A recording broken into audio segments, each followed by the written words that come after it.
Okay, calculus, folks. Let's start off with something nice today before we get into something not so nice. Called slope fields. Okay, draw a slope field for each of the following. And this is how you're going to see. This is a lot of points. Usually going to have between 12 and 16 points in order to draw the slopes of our lines for any one of those given points on. Okay? And these are the slopes, right? dy dx stands for slope, derivative at a point. And our equation is x minus 1. So the slope at any one of these values is whatever the x coordinate is minus 1. So let's just think about here at our origin. What's the x value at the origin? 0. So the slope is 0 minus 1 or negative 1. So here on our origin, we would draw a sloped line, a little line, this little one, just like that, a short little line representing the slope of whatever the graph might be at 0. Okay, and we do that for every single point all the way around. So let's look at maybe, I don't know, this one. Okay, that has the point 0, 1. So what's the x value here? Also 0. So here we also have a slope of negative 1. So all along the y-axis here, our slopes are always going to be negative 1 because the x coordinate of all these points is always 0. Right? So 0 minus 1 is always negative 1. So we're always going to be able to find a quote-unquote line where the slopes are always going to be the same. Okay? Let's move over and look at 1, 0. Okay, so this point right here, right, that's the point 1, 0. My x value is 1, so 1 minus 1 is 0. So at the point 0, 1, 0, my slope is 0.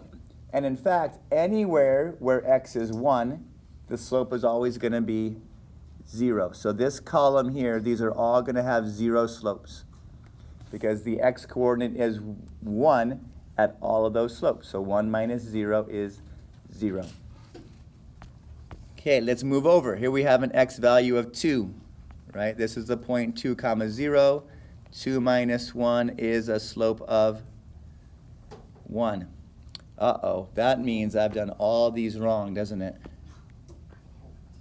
You knew it, didn't you? Those were not slopes of negative 1, were they? Those were all positive 1 slopes. Arg. So it's a good thing we have erasers. Negative 1 slope through 0. I mean, clearly that's what I said, but then I didn't draw it, so that's an issue. Now at 2, we have a positive 1 slope. Okay, what would be the slope at all of our x3s? Positive 2, right? So we're going to draw a little bit steeper, right? A little bit, so you can imagine going 2 down and 1 left and then trying to connect these lines. So a little bit steeper, right? A slope of 2. And then what about over here when x is negative 1?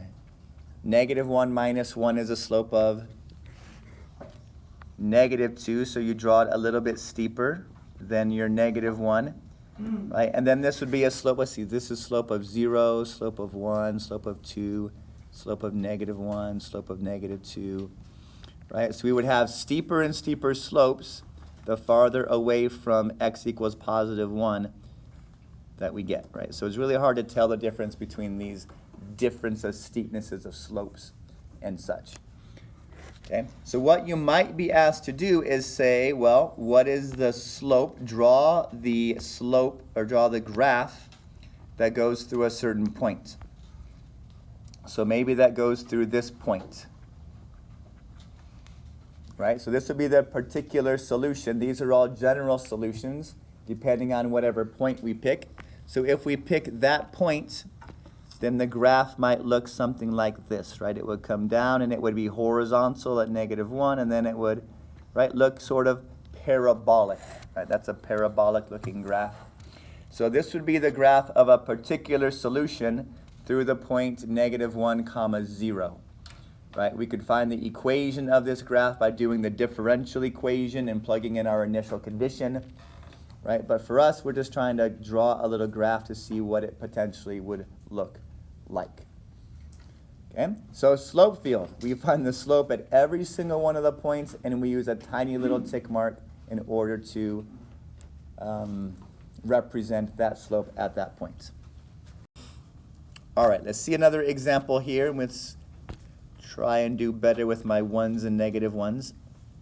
Okay, now we know that the slope is half of whatever the y value is. Okay, the slope is half of whatever our y value is for every point on our graph. So what about 0, 0? What's half of 0? 0.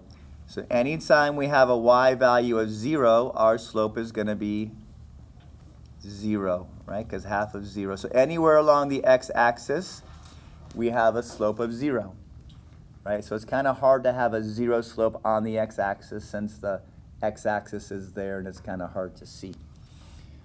But what about where y is 1? What's the slope where y is 1? Well, that's 1/2, right? So we make a kind of a flatter line, 1 up, 2 over type of a line at every one of our y equals 1 points. Right? 1/2 is fairly flat. What about all of our -1 points? What would that slope be? That would be -1/2. So they're going down. See, now I'm getting my negatives in the correct direction. So fairly flat, right? But they're all the same flatness. And then let's move up to when y is 2. What's 1/2 of 2? Is a +1. So all the slopes when y is 2 would be +1. And then, of course, down here, all the slopes when y is -2 is -1. So try and make your lines, your slopes, all look like they could potentially be -1. Okay? There. Now, if we were asked for a particular solution, right? What if we draw the graph through here at 1, 1? Right? Potentially, what might that graph look like? What type of algebraic graph might it be? Well, it has to follow our slope pattern, our slope fields. So it gets flatter to the left and grows to the right. So this might be an exponential, right? This is potentially an exponential graph because of the way the slope fields go. Okay, example number 3, x minus y. So now we have to do calculations at all of these ones, the x coordinate minus the y coordinate. So let's start with 0, 0. 0 minus 0 is 0. So we're going to have a slope of 0 at the origin. Where else are we going to have slopes of 0? Anytime the x and the y are the same. So along this diagonal line, y equals x basically, we're going to have a 0 slope field. Okay, so let's move over. What about 1, 0? That's 1 minus 0, so all these ones have a slope of +1. So any place where the x coordinate is 1 more than the y coordinate,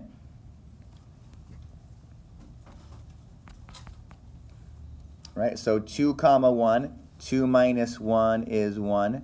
3, 2, 3 minus 2 is 2.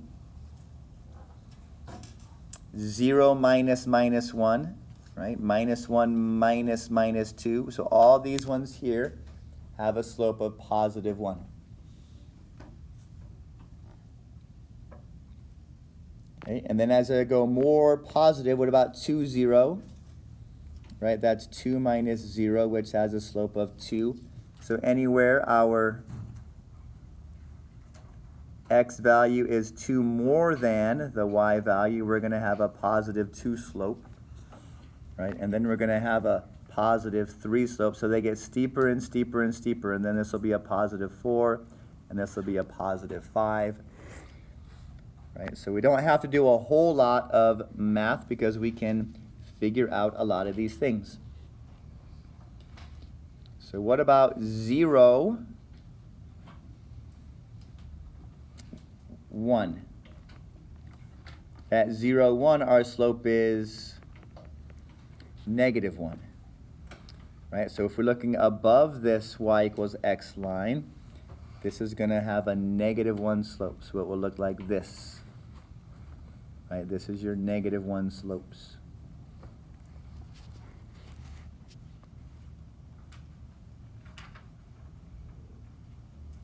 Okay? And then our next one, these are all going to be -2 slopes. So they're getting more and more steep. Right? And then -3, and then -4s, and then -5s.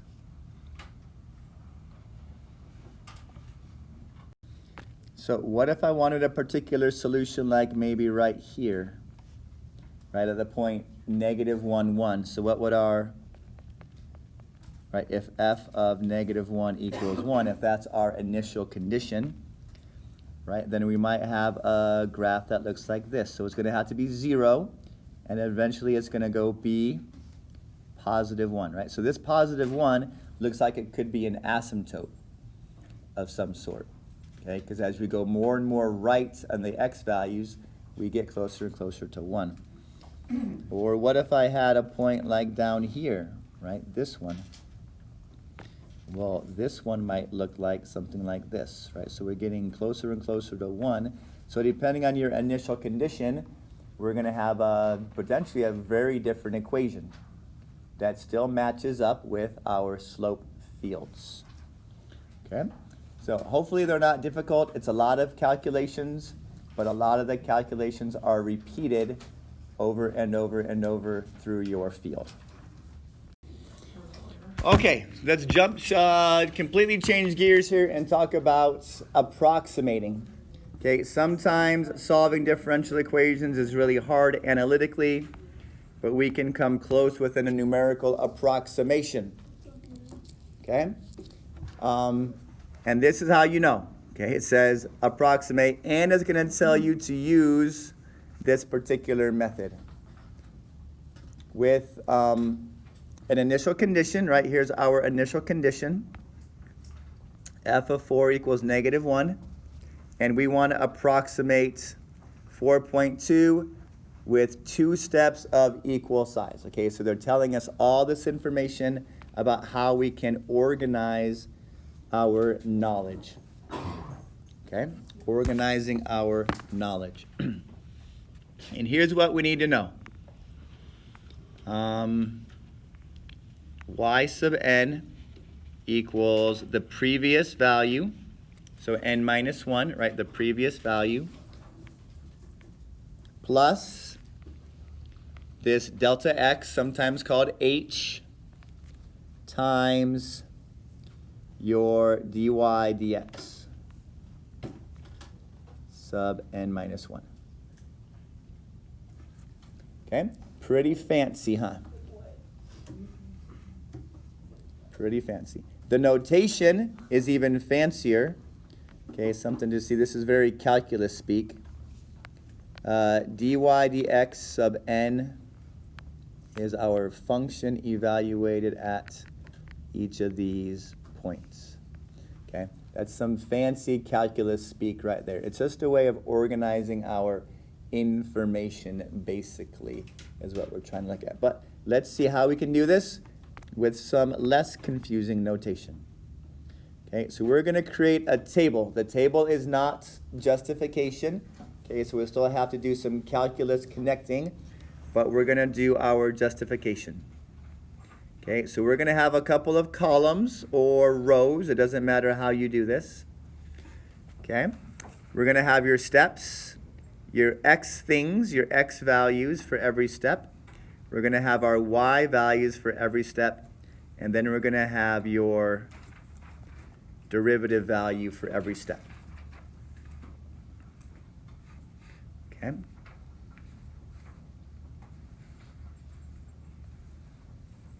So we basically have a table, and this is to organize our information. This is not your justification at all.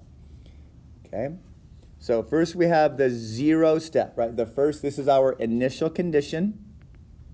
Nothing has happened yet. We haven't done anything. So initially, what is our x value? Our x value is 4. Initially, what is our y value? -1.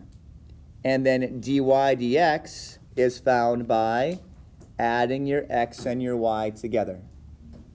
So 4 plus -1 is 3. Okay? So that's our first. That's what we do. That is how we start. Your initial condition has an x value of 4, a y value of -1, and then the slope there, since slope is x plus y, our slope is 3. Okay, so now let's figure out some things. We want to use two steps of equal size. So we have step 1 and step 2. Okay? To approximate 4.2. So this is how we're going to figure out what your delta x is. We want to approximate at 4.2, right? That's our ending value. We started at 4. Okay, this is your end. This is your beginning. And how many steps are we taking? 2 steps. So what is our delta x every single time? 4.2 minus 4 is 0.2. 0.2 divided by 2 is 0.1. Okay? So our x sub 1 is going to be 4.1. And our x sub 2 is 4.2. Okay? So delta x is an even number of spacings, right? Kind of like our approximations using a right or a left Riemann sum. Okay, how wide are our rectangles for every one of these approximations? So it's your ending value, right? We want to know 4.2. We're starting at 4, and we want 2 steps of equal size. So 4 to 4.1 to 4.2. So we have a delta x of 0.1. Okay, that's going to go here in your equation. Okay, shall we get to doing this? Maybe? Maybe. Okay. So, f of 4.1, right? This is going to be our first approximation. F of 4.1 is our previous y value, which was -1, plus our delta x, which is 0.1, times dy dx, which was 3. Okay, so remember, this is an approximation. We are approximating this thing here. -1 plus 0.3 is -0.7. Yes?